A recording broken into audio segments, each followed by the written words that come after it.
was born in Oakland, California, right across the bridge. My mother grew up on Acton. She's an original Californian. And the family who raised her, because her parents died when she was a toddler, they had one of those old cars, crank it up, and they would come to San Francisco. And they would go up a hill, I'm talking about the 1930s, go back down the hill. So my mother grew up with a fear of going up hills in San Francisco. But I was always thrilled to come over and go up and down hills. Today I'm going to talk to you about Coretta Scott King. And she is a woman who's phenomenal, who's amazing. Most people don't know anything about her. And through her book, My Life, My Love, My Legacy, that I have over there, and another book that she wrote back in 1969, My Life with Martin, I'm going to reveal some things about her so that we can all discover things about this amazing woman. So I will be here portraying her life. I was born April 27, 1927, on a farm 80 miles outside of Montgomery, Alabama. My father was Obadiah Scott and my mother Bernice Scott. Now my father's parents owned 300 acres of land in Highburger, Alabama. And they had 25 children, and my father was the baby. So all of his siblings, they worked this land and their children. And we had a 2-room house. 1 room for the bedroom, 1 bed for my parents, 1 bed for myself, my sister Edith, and our younger brother Odie. Then the rest of it was the rest of the house. The kitchen, the living room. And we had a farm. How many of you have ever had to take care of hogs? Milk cows? Feed chickens? We got one. We got a couple who fed chickens. All right. And my mother, she took care of us children in the house and our garden. And she was a singer. And most of the people in my family all belonged to one church. And my parents were leaders in that church. And my mother, she beat a drum beat every day. Children, when you get older, get your education. That way, when you get older, nobody will be able to kick you around.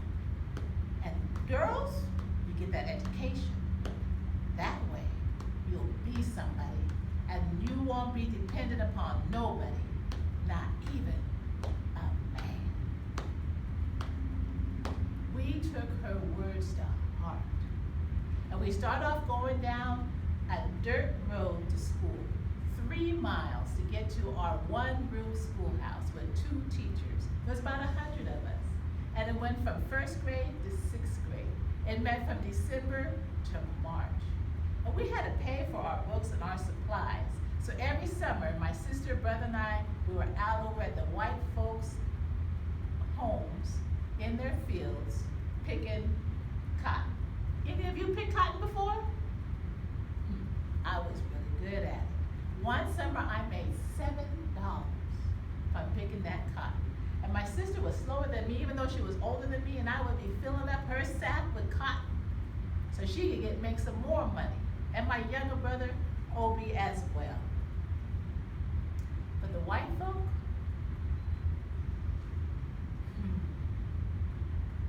they had a yellow school bus that came and picked them up. Took them to the school where there was a classroom for every grade. They had library and science. Our stuff was old, but theirs was new. And they didn't have to pay a dime. And their school went from 1st grade to 12th grade. And it meant from September to June. Ooh, it always made me so mad. The differences between us. Why? I would ask my parents, why can't I go to school from June from September to June. And then our school ended at 6th grade, but our parents had a plan.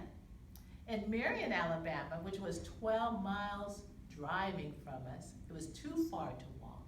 They made arrangements with a black family for my sister Edith to go to school at Lincoln High. Now, Lincoln High was started back after the Civil War by white American missionaries and ex-slaves and abolitionists. And they wanted to make sure that there was a higher education for black students. And not only education about reading and writing and all those different things, but about the world and what was happening in the world, and to take a responsibility to make a difference in the world. So my sister went off and we said goodbye to her as she went to Lincoln, and 2 years later, I joined her. And that was the first time that I was in a school where I was loved and nurtured by white folk. Oh, they brought out the best in me. There was white teachers and there was black teachers, all so well educated. And I sang. I've been singing since I was a little girl, but I sang more and more.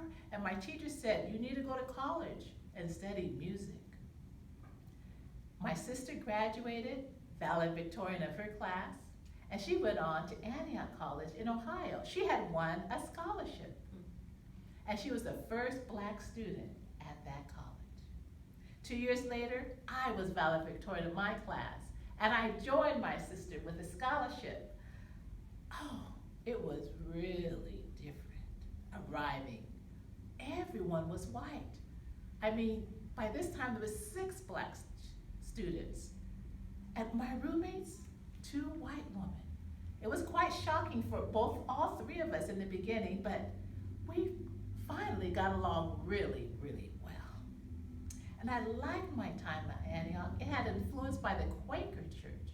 Even when I was there, I actually considered becoming a Quaker, and I really liked the idea of being a pacifist, not being involved in fighting or wars whatsoever, but wanting world peace. I had a professor. There was a black man as a professor at Antioch in the music department, and he listened to me sing because I was a music major and education major. And he told me that he thought I should become a classical singer like Marian Anderson. Marian Anderson, to be like her? You really think I could do it? And he said, yes. And then there was a concert, and Paul Robeson, how many of you know who Paul Robeson is? Paul Robeson, back in the 30s, he went to Rutgers University, played football. He has this beautiful bass, a black man bass as a singer. And he was in so many Shakespeare shows. He was on Broadway. He did things internationally. He was probably the most famous black entertainer in the times of the 50s, in the 40s and the 50s. And he was on the same program with me, and I was so nervous because I could sing Italian and German and French classical music, a high soprano. And he said that I could go all the way as a classical singer. So my professor encouraged me to apply to go to conservatories afterwards for grad school. And so New England Conservatory of Music, they accepted me and gave me a scholarship. So I moved into Boston, and I stayed on Beacon Hill with a woman who was a financial supporter of Antioch. And if you know anything about Boston, Beacon Hill in the 1950s was only for white people. But I had a room in there. And I went on to the conservatory, and I loved every minute of it. I'm gonna go to Paris. I'm gonna study at the Metropolitan Opera House. Go on to Rome and Berlin and Moscow, San Francisco, New York, Chicago, Detroit. Anywhere but in the South. No, I'm not doing anything in the South except to visit my family. So my second semester at New England Conservatory, I was deep in my studies. It was a January day. And my phone rings. Ring, ring. Hello, this is Coretta Scott. How may I help you? Oh, Coretta, this is Mary Powell. You know your friend who went to Spelman? Oh, hi, Mary. She's a matchmaker. Oh, hi, Mary. How can I help you? Well, I just wanted to know, have you ever heard of Martin Luther King Jr.? No, I haven't heard of him, not at all. Well, he wants to meet you. I have been telling him all about you. Oh, he really wants to meet you. You know, he graduated. He grew up in Atlanta. He graduated from high school when he was 15. He graduated from Morehouse when he was 19. He went on to Crozer Seminary in Philadelphia. And then when he was valedictorian for his class, he came to Boston University where he is working on his PhD. You got to meet this man. Well, no, I'm not really interested. I have my career plans. I don't need to meet any man. Oh, but Coretta, he's going to be a Baptist minister. A what? Boring. Oh, you don't understand. I'm from the AME Church, African Methodist Episcopal Church. We are quiet and dignified. I don't want to have anything to do with those loud Baptists. Oh, and they're so narrow-minded. Oh, he's not like that at all, Coretta. You would love him. Please. He wants to meet a woman who's charming and stylish, someone from the South. He's getting quite cynical about the woman up here in Boston. All right, you give him my number. Well, a short time later, ring, ring. Hello, this is Coretta Scott. Hello, Coretta. This is Martin Luther King Jr. And a mutual friend gave me your phone number, and she's also given me a glowing report about who you are. And I really wanted to get a chance to meet you. Well, let me check my schedule. Thursday at lunch. I can meet you at 12 in front of the conservatory, and I have a couple hours free at that time. Oh, that will be simply great. It usually takes me about 7 minutes, well, 10 minutes to get to the conservatory, but I'll get there in 7. All right, see you then. Well, that day, it was a cold January day, drizzly. I put on my light blue wool suit and a black jacket. I buttoned it up tight and waited in front of the conservatory. And there he came. He had told me he had a green 1951 Chevy, and my goodness, that was a nice looking car. Ooh, it's a new one too. But as we drove away, he just seemed a little bit young to me. And I found out later that he was 2 years younger than me. And then also, he just seemed short. But we sat at lunch, and at lunchtime he was looking at my hair and my face and looking back and forth, and I was getting a little bit bothered by that. But he was a really easy person to talk to. We laughed about a lot of things, and we talked about things all around the world: social justice, social injustice, economic problems, and war and peace. And he was amazed that I knew about what was going on in the world. He thought I would only know about music. But he didn't know. Lincoln High and Antioch College prepared us to make a difference in the world. Not just be focused on our major. And he talked about Mahatma Gandhi. Now, I knew about Mahatma Gandhi. When I was at Lincoln High, Mr. Rustin, he had been living for 6 months with Gandhi. And he came to our high school and talked to us. And when I was at Antioch College, he came there too. And I realized Martin didn't even hear about him at this time. I knew all about Mahatma Gandhi way before he did. Yes, he was so surprised that I knew about him, that in the 1940s, he led a non-violent, peaceful, social marches and protests. And he changed the entire system in India because the British Empire had control of India. And by the end of Gandhi's life, the British Empire left India alone. And there was not one shot fired. And Martin was so amazed about this. Oh, he wanted to do the same thing in the United States, in the South, to end segregation. He didn't know where it's going to happen. He didn't know how. But he just knew that this is what his purpose in life was for. And I thought, great, Martin, I'm so excited for you. I'm not going to have anything to do with that. But on the way home, we were stopped at a stoplight. And he said to me, Coretta, you have everything I want in a wife.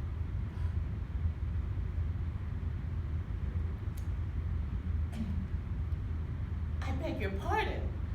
I mean, you don't even know me. Oh, I could tell. You've got character, intelligence, personality, and beauty. When can I see you again? I'll have to check my schedule. Give me a call later.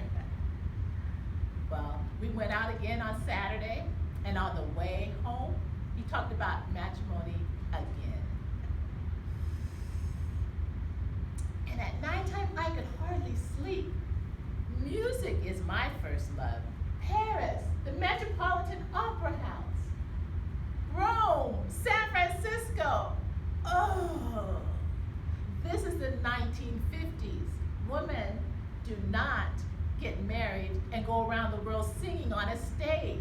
No, they take care of a house and have children. Oh. But I agreed to continue to go out with him. We would go bowling and roller skating, go to the beach when it was warm. And Martin Luther King Jr., he was a smooth dancer. He could do the waltz, the foxtrot, and the jitterbug. But he promised that when he becomes a full-fledged minister, he's going to have to give up dancing. And he was very honest.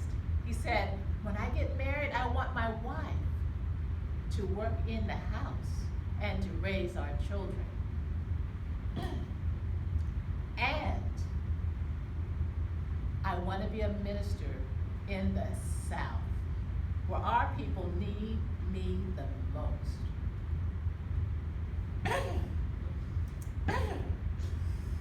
I could already feel the chains of Jim Crow locking tight around my ankles. We continued to go out. My sister Edith, she was a grad student at Columbia University in New York. She met him and talked with him, and she said, Coretta, you need to marry this man. You won't have the career that you planned, but you will have a career. So over time, I allowed myself to fall in love with this man. June 18, 1953, we were married on my parents' front lawn in Marion, Alabama. They had moved off the farm into the city. Daddy King, his father, who was pastor of Ebenezer Baptist Church in Atlanta, he officiated. Then off we went on a couple of nights honeymoon. There's no hotels in my area for people of color. We stayed with friends who had a funeral parlor. And so Martin always teased that we had our honeymoon in a funeral parlor. But we went and spent that summer in Atlanta. I worked in one of the banks that Daddy King had his hands inside of. And then we went back up to Boston. I had one more year of college, and Martin was still working on his dissertation. I had 13 courses to take because I had changed my course of study from music performance to music education and voice, so that as his wife, I will be teaching piano and voice and violin and other instruments. And on Thursday nights, he put on my apron and he would like to pose like, I like being a man in your apron. It makes me feel more like a man. And he would get down in that kitchen. He would cook pig's ears, pig's snout, pig's feet. Ooh, he could get down in that kitchen. Cabbage smothered in bacon, collard greens, fried chicken, cornbread. Ooh, we ate good. And he also did the heavy chores. He did the wash. And I'm not talking about washing machine and dryer. Oh, no, no, no. It was washboard. And then hanging up those clothes on a line in the corner of the kitchen. That was Martin. And in January, there was a couple of colleges here in the north. One wanted him to be a professor. Another wanted him to be dean of a school. Then there were some churches that wanted him to be the pastor. And I'm going, yes, let's stay up here for a couple of years until I get my musical career going.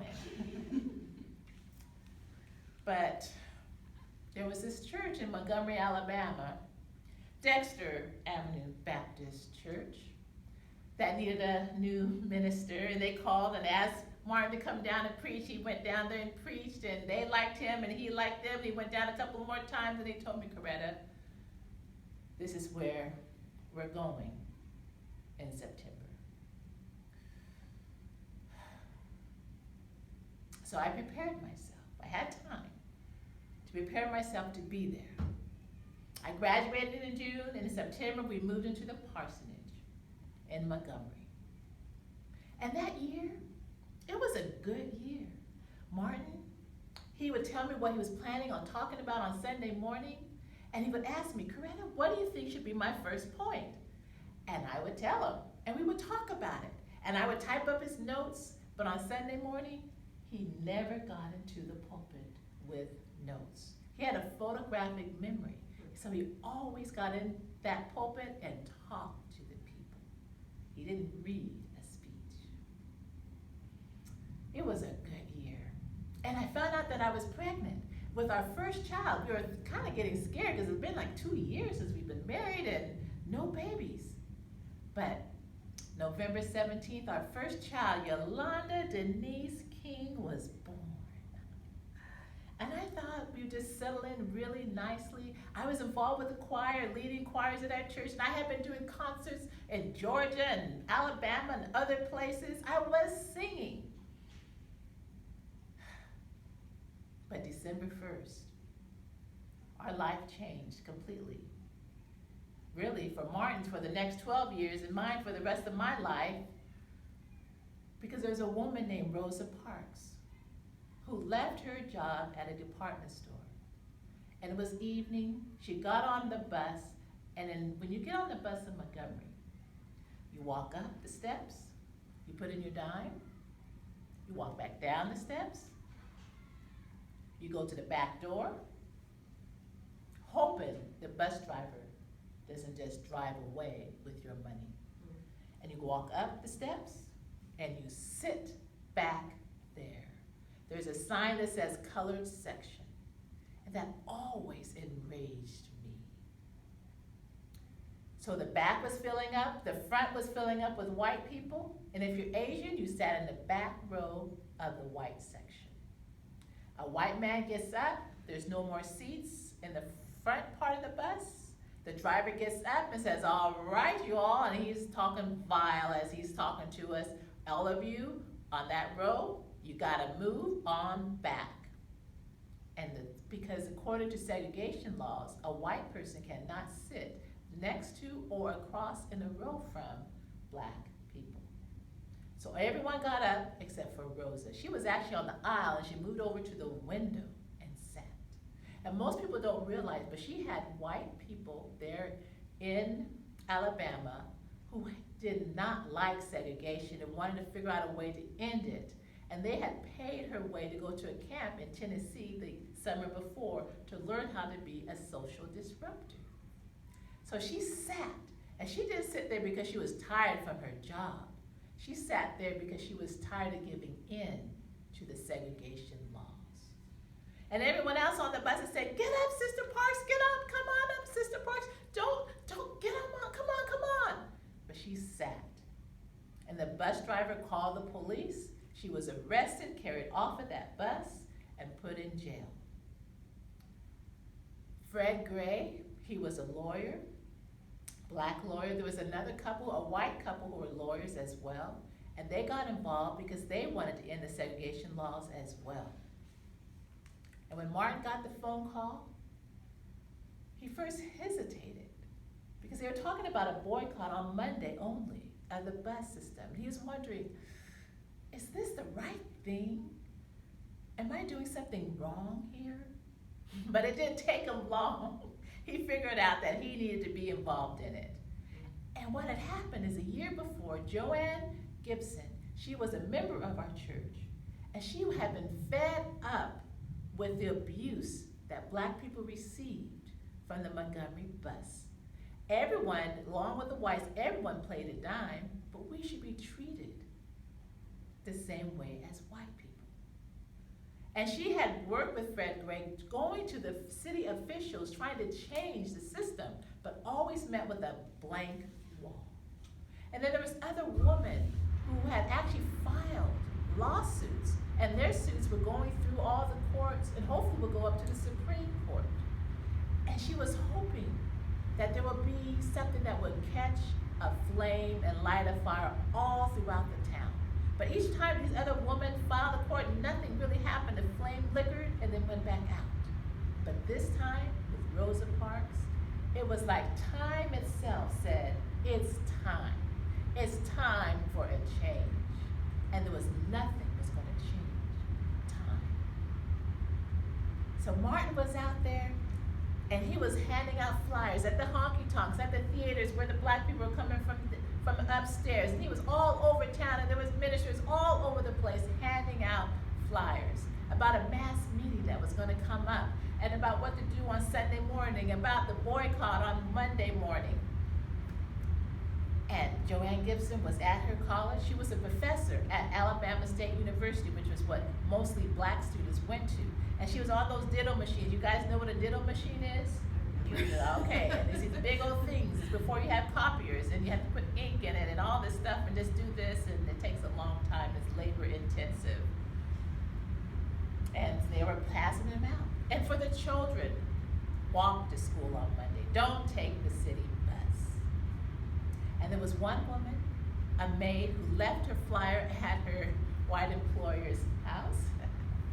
And when that woman saw it, she was irate, and she called the newspaper complaining, "Do you know what these folk are trying to do on Monday morning?" So it was printed in the Sunday newspaper. So Sunday night, Montgomery, Alabama was tense, waiting to see what was going to happen on Monday. But there was mass meetings, and people were singing, "Onward, Christian soldiers, marching as to war." Oh, the singing, the music, the spirit was so hot. But me, I had a 2-week-old baby. I couldn't leave the house. But I was on the phone. I was arranging all of the carpools and where people were supposed to meet, where they're going to be picked up from, and what to do on Monday morning. And when Monday morning came, Martin and I got up early because that first bus stopped at our house right before 6 o'clock, and we looked out the window. Do you think we saw anyone on that bus? No. There was no black persons on that bus. And in Montgomery at that time, every 10 people on the bus, 7 would be colored. There was none of us. Second bus that came, none. Martin went out. There's every once in a while, there's a few colored people on a bus. But the streets were full of people just walking, heads up, dignified, proud, unify with other people. Some people got their mules out and they're going, come on, old Abe, come on, giddy up. And others had spent the weekend just polishing up their buggies that they hadn't used for years and getting the reins together and cleaning off and grooming their horses, and they were riding their buggies. Come on, giddy up, giddy up, giddy up. Going through the streets, the cab drivers were taking 10 cents to take people wherever, filling up those cabs. And the carpool stations were full of people getting into cars. It was a wonderful thing to see, to be involved in. And I was at home making all the phone calls, answering and moving people around and making sure everyone had a ride. 50,000 people had to get to work. And what was wonderful about it, 50,000 people could not be fired. Now Rosa Parks, she was fired. Her husband was fired. And they couldn't get any jobs, and they got so many death threats that they had to leave the city. They left the state, in fact. Whew. But we walked for 381 days. And we were peaceful and nonviolent. Martin Luther King, he made sure that there was 2 mass meetings a week for people to go to so they could be encouraged and inspired and to stay in a forgiving attitude. Because no one was telling the white people to be nice. Oh no. They were stopping their cars, taking the people, get back on the bus, get back on the bus, and they're just hitting people. Get back on the bus, and they would take rocks and throw it at us and say, get back on the bus, get back on the bus. Because the bus system was losing money. The buses were parked in their parking lot. The drivers, these white men, weren't able to go to work because there was not enough work for them. The city was becoming bankrupt. And Martin said that we're not trying to bankrupt the system, but we cannot be a partner with injustice anymore. So when the injustice is rectified and it becomes justice, then we can participate in it. Well, 2 months into that boycott, Martin was at the church. I was there with Mary Lucy on the couch.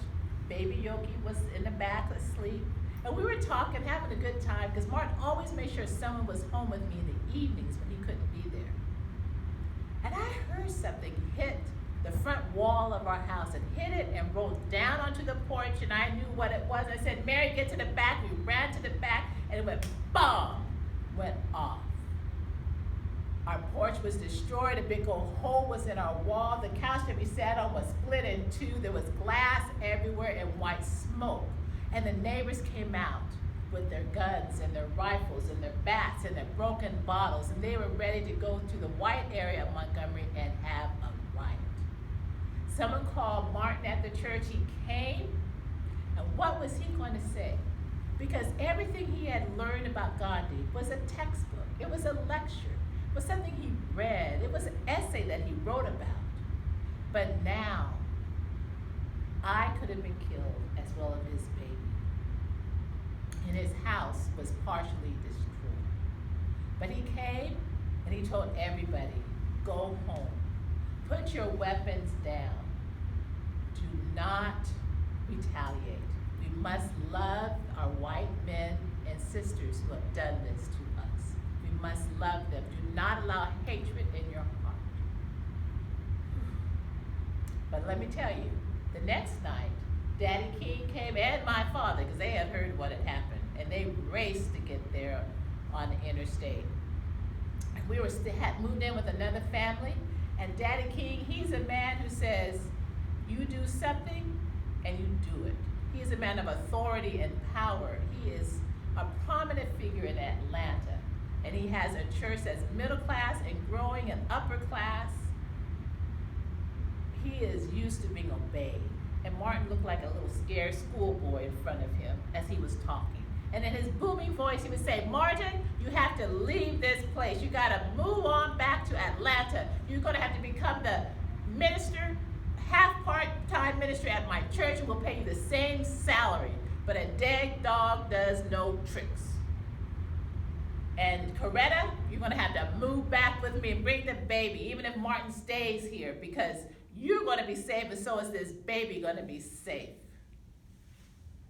But I stood my ground. And I said, no, I'm gonna stay here with Martin. Inside of me, knowing that I had looked at death, I had looked at violence, and I was still here.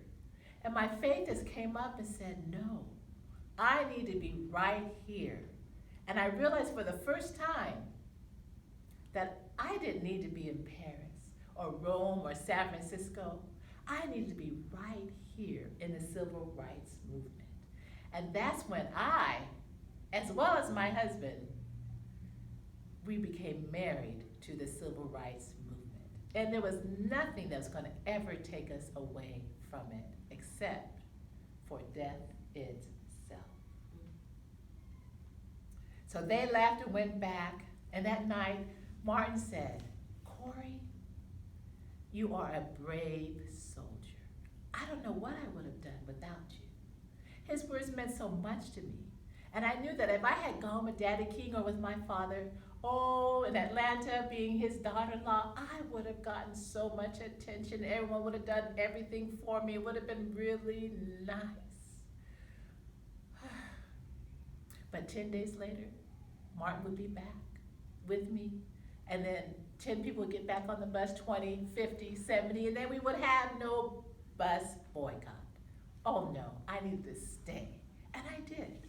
And there was arrest that happened. All kinds of things happened. But we kept walking, everyone kept walking and riding their mules and their buggies. And the city was trying to figure out how can we end this bus boycott. And they came up with a plan about the November. It had already been almost a year. And they decided to have a court trial where the conclusion would be that carpooling would be illegal. So we were sitting in court. And before that, Martin was like, oh, Coretta, if this happens, the boycott will be ended. It's like, we're about to go into another winter. People are tired. They don't want to keep walking through the winter. And then not having the carpools, what are we going to do? People will have to walk, get up at 5 in the morning to get to work, and then they wouldn't get home until 8 or 10 at night. What are we going to do? And I said, the Supreme Court is going to come through. You just watch. They're not going to be able to declare carpools to be illegal. So we were sitting in court on November 13th. A reporter ran up to my husband, and they gave him a little card that wrote something, and I saw Martin smiling, and then other people were getting other notes, and they were smiling, and I saw the judge getting his, and he's like looking horrified, and he declares the whole thing over with, and he goes out to the back, and I found out that the Supreme Court had declared that segregation on the buses in Montgomery, Alabama was unconstitutional. Oh, we cried, we danced, we sang, oh, we were so happy. But Martin got right in the pulpit and started training the black folk. Now, when you get on the bus, you don't walk up there and put in your dime and go sit behind the white driver. No. You don't get on the bus, boom, put on your dime and say hi to the white person and sit next to him. No. You just, what we had planned was put your dime and you go sit in the back and you fill in from the back, the white still fill in from the front. But we don't have to get up for a white person anymore. So he trained people how to do it, but nobody was training the white folk. They were irate. Oh, they got to be violent. They were throwing rocks at the buses. They were using their guns to shoot at the buses. There was a pregnant black woman who got a gunshot in her leg. There was bombings of churches and homes, and people taken off the bus and beaten. But finally, after 2 months, there were some good white folk in Montgomery. There were some pastors now who finally said, we need to make this a peaceful transition to desegregate. And the city officials were saying the same thing. The newspaper was writing editorials, stop the violence. And some white folk were raising up money to help pay to repair some of the churches that had been bombed. It was a wonderful movement to be involved in, just glorious. And afterwards, we heard that all throughout the South, all of these different ministers were gathering together, and they were starting off to have these movements in their places too. They wanted to repeat the Montgomery bus boycott in their towns. And so Mr. Rustin, he had talked to Martin about making an umbrella organization. Do anyone know what that name is?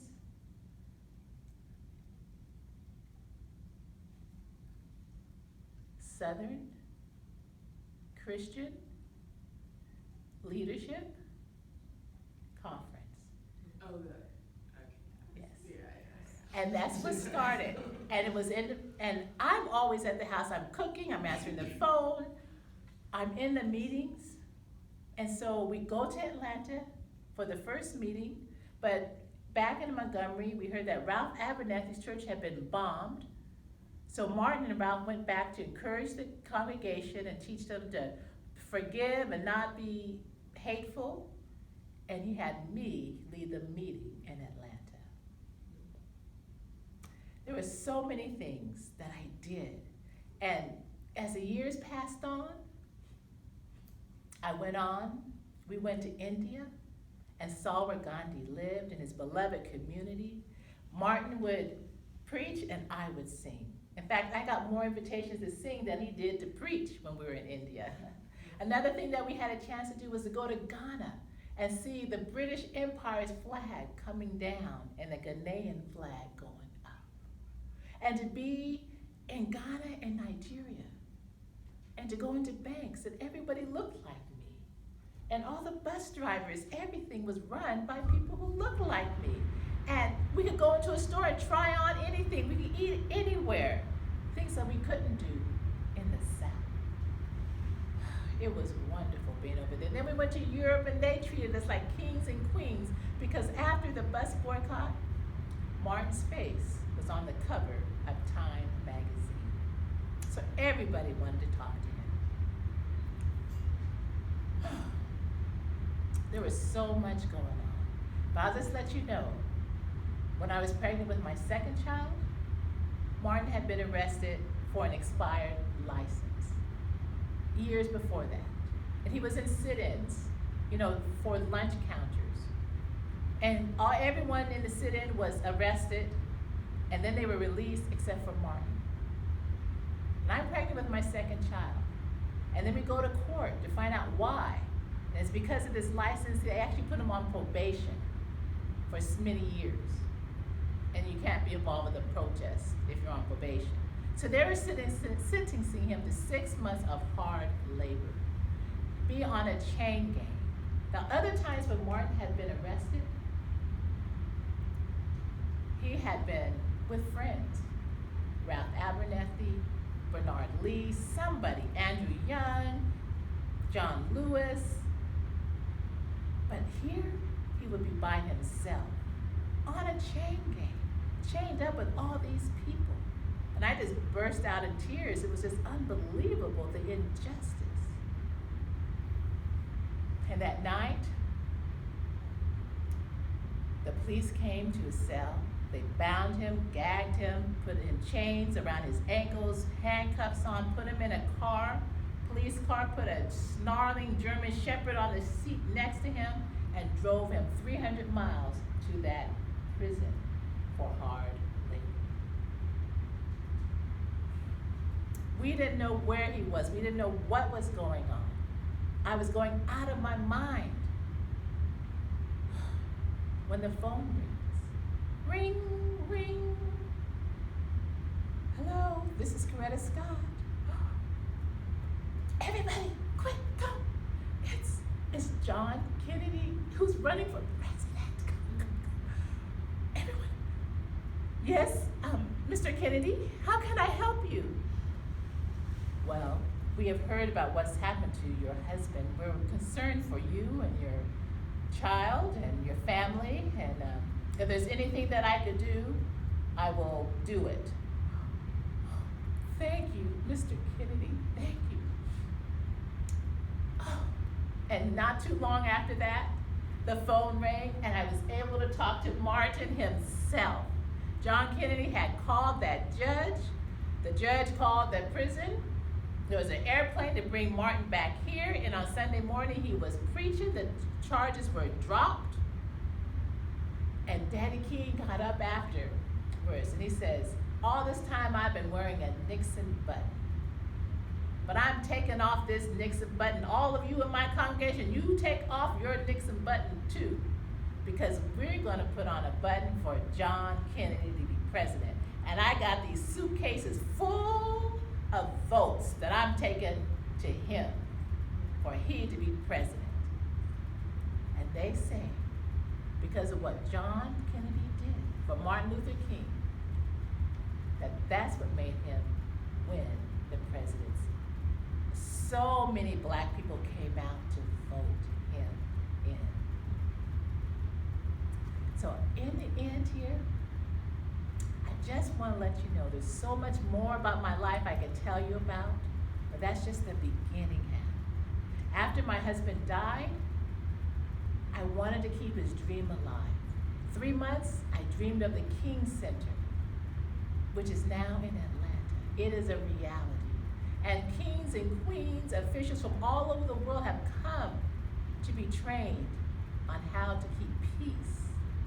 I even went to South Africa to work with that, to make that transition from apartheid to non-apartheid. Winnie Mandela and Nelson Mandela came to the King Center and they loved